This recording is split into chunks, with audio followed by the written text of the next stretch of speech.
Dobrodošli u moju toplu kuhinju i na kanal Šerpica. Danas ćemo zajedno da pripremamo jednu fantastičnu slanu štrudlu mekanu ko duša. Ovdje u vanglu sam stavila pola kocke kvasca, to je nekih 20 do 25 grama i tu ću da stavim 2 kašičice šećera.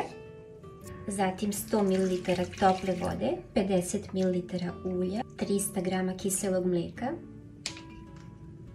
i jedno jaje. Izmiješati, pa dodati pola kilograma mekog bijelog brašna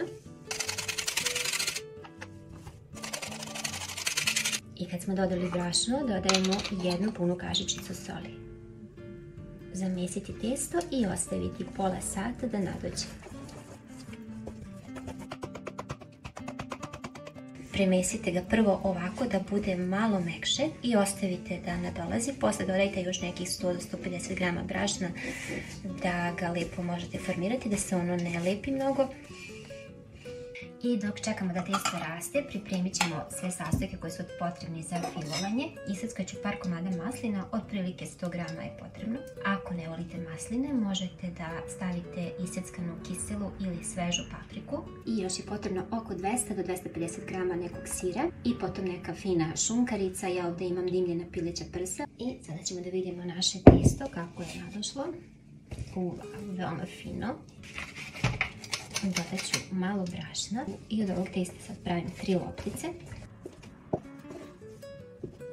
I svaki deo još malo premesim.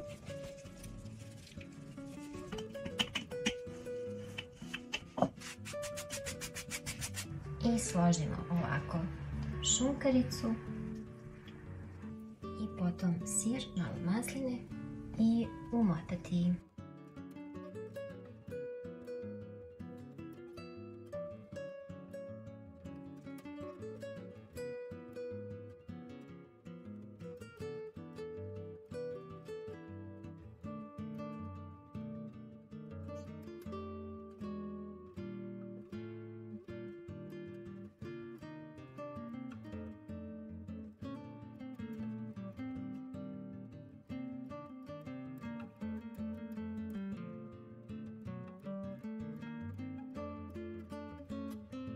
Odozgo ću ovako u tankim listićima da stavim jedno 50 grama maslaca.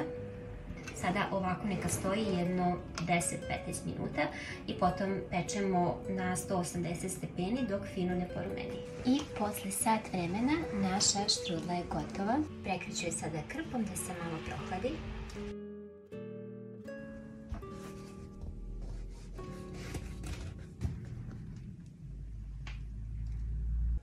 I ovako izgleda naša štrudla. Pogledajte vi kako to divno izgleda iznutra. Mekana je i miriši jako lijepo.